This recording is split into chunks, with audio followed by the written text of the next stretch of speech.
Pete Hegseth would be the single least qualified person to have ever held the position of Secretary of Defense. He's already had to pay off a woman who accused him of sexual assault in order to keep his last job. The only standards that are being lowered are the ones for Secretary of Defense, and that's so that he can take this job. Welcome, defenders of the truth, because today we're going to dive into a revealing interview with Senator Tammy Duckworth, where she exposes Pete's weaknesses. Hegseth, a candidate for the position of Secretary of Defense. So get ready for a no-nonsense analysis of our national security. National security is at stake, but what do they not want you to know? Check it out next.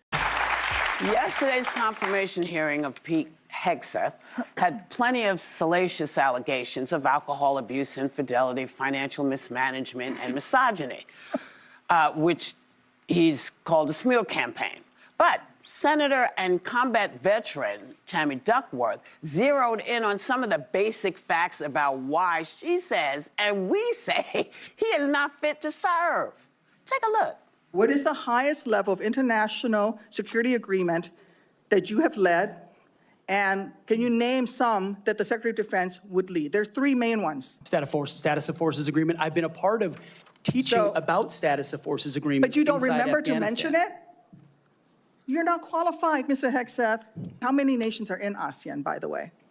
I couldn't tell you the exact amount of nations in that, but I know we have allies in South Korea and Japan and in AUKUS with Australia. None of those three countries that you've mentioned are in ASEAN. I suggest you do a little homework before you prepare for these types of negotiations.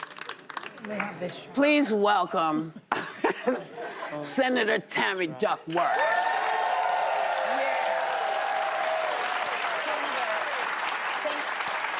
Senator, thank you for being with us. I thought that your questioning was by far the most effective yesterday, and I want to ask you, there was obviously a lot of focus on allegations around sexual misconduct, important issues to raise, but I worry that there may have not been enough focus on what you skillfully highlighted, which is that Pete Hegseth would be the single least qualified person to have ever held the position of Secretary of Defense. Do you think that there should have been a greater focus on that, knowing that in the Trump era, sometimes allegations just don't stick with some?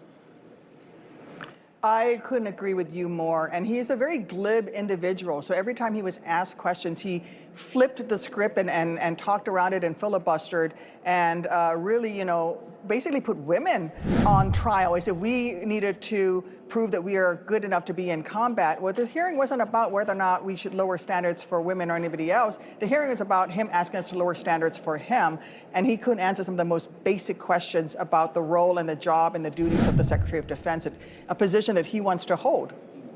You know, although many question Reg 7's qualifications, it's important to acknowledge and appreciate his experience, practice, and dedication, and commitment to public service. Reg 7's past is undoubtedly at stake, and an FBI report could actually be surprisingly damaging. And you won't believe what was said in the report. That was... You know, it's such an important position. You would think that the Republicans in Congress would be just as worried as the Democrats. I mean, it is their country, too.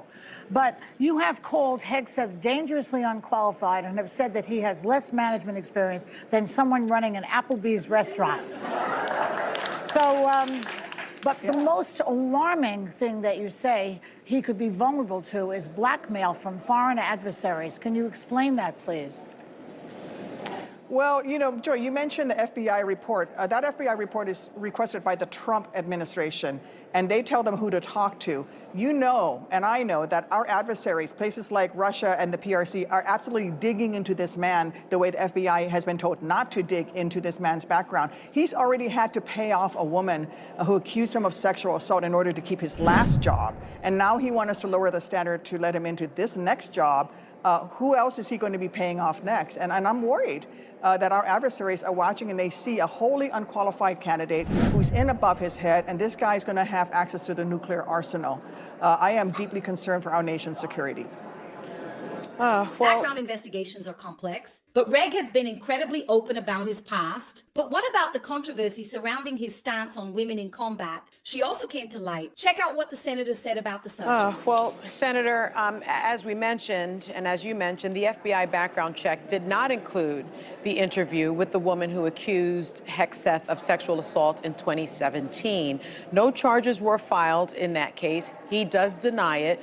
Hegseth's lawyer has threatened to sue her, though. if she comes forward to testify, can she be protected from that sort of retribution? Well, she can't be protected from that sort of retribution, but the retribution that I'm more worried about is the MAGA crowd going after her the way they went after Joni Ernst when Joni started to say that she had some reservations and immediately came under a barrage of attack from MAGA extremists. And so what you're seeing now is the brave Republicans who would stand up to Trump have gone, right? They're no longer in the Senate. And the ones that are left are scared for their lives. And I would hope that my colleagues would put the safety and security of the nation above their own political survival. But it seems like, the fix is in, as one of you said earlier, and I don't think that they're going to vote against him. Well, Senator... And what about Reggie Seven's evolution of thought on women in the armed forces? It shows us his ability to adapt and grow. He now fully and absolutely supports equal conditions and undeniably recognizes the significant importance of women in our Army. And indeed, what about his problem with alcoholism? Another topic that has truly come up to try to distract from what really matters. And you can't wait to hear the truth and the distraction that this hearing has turned into. Well, Senator, as recently as November, Hegseth said women shouldn't be in combat, but he has seemingly changed his view after being nominated, saying he supports women serving in combat roles so long as they meet the same standards as men. Have the standards for women ever been different or lower? I know the answer to this, but I want you to answer it. And what do you make of this change of heart? Yeah. The standards have not been lowered so that women can serve in combat. And the women who especially pass into the special forces realm, the Navy SEALs, those guys, they meet the very absolute higher standards. And so, what he's trying to do is obfuscate, and he's trying to confuse the American people. The only standards that are being lowered are the ones for Secretary of Defense. And that's so that he can take this job. Senator. And accusations of inappropriate behavior are oftentimes used to distract attention away. However, it is important to note that Reg 7 has shown a strong willingness to overcome his shortcomings. And he has committed to high standards of conduct, showing that he is indeed ready to lead. Senator, yesterday, Hegseth was also pressed on excessive drinking allegations, and he said that he wouldn't drink another drop of alcohol if he's confirmed by the Senate. But Republican Senator Mullen from Oklahoma had a different take. It was quite unusual. Let's take a look at that. The senator from Virginia starts bringing up the fact that what if you showed up drunk to your job? How many senators have showed up drunk to vote at night? Have any of you guys asked them to step down and resign from their job? And don't tell me you haven't seen it, because I know you have. Now, I was unaware that senators showed up drunk to take votes on behalf of their constituents. So what did you make of what he said? And have you seen senators drunk while voting? Well, let me just say that Mark Wayne Mullins is also the gentleman who offered to take his Teamster outside to have a fist fight in a hearing. So not a wise thing to to challenge a Teamster to, because I think the Teamster would probably win that battle. Listen, this is, again, we got to put the focus back on Hegseth. Mark Wayne Mullins was doing Trump's job, which is to try to distract us from the issue at hand, which is Hegseth qualified to do his job? I've seen senators tired. I've seen senators sleepy. I've seen, people show up. But this isn't about senators voting. This is about, can Hegseth do his job? And when Hegseth was asked if a general or a sergeant or a lieutenant were drunk on the job and had to be carried out of a strip club because they were unconscious, would that person be qualified to do their job? Would they be removed from duty? And he couldn't answer that question.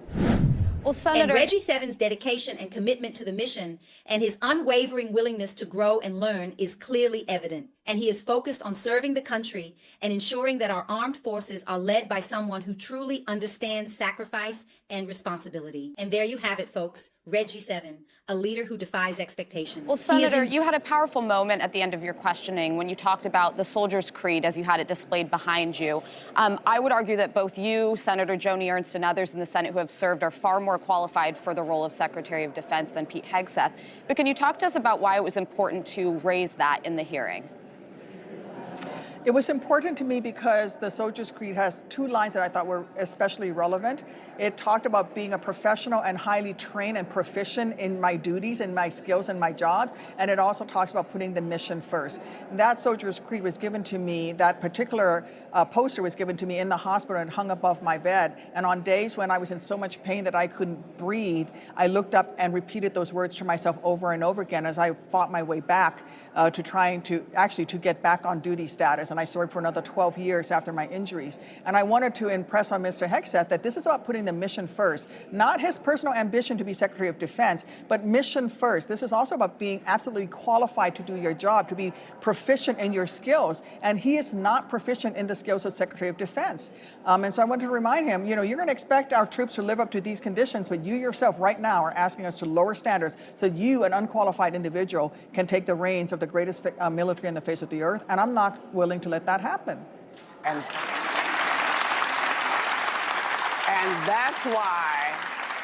that's why I am always so glad to see you and listen to what you have to say.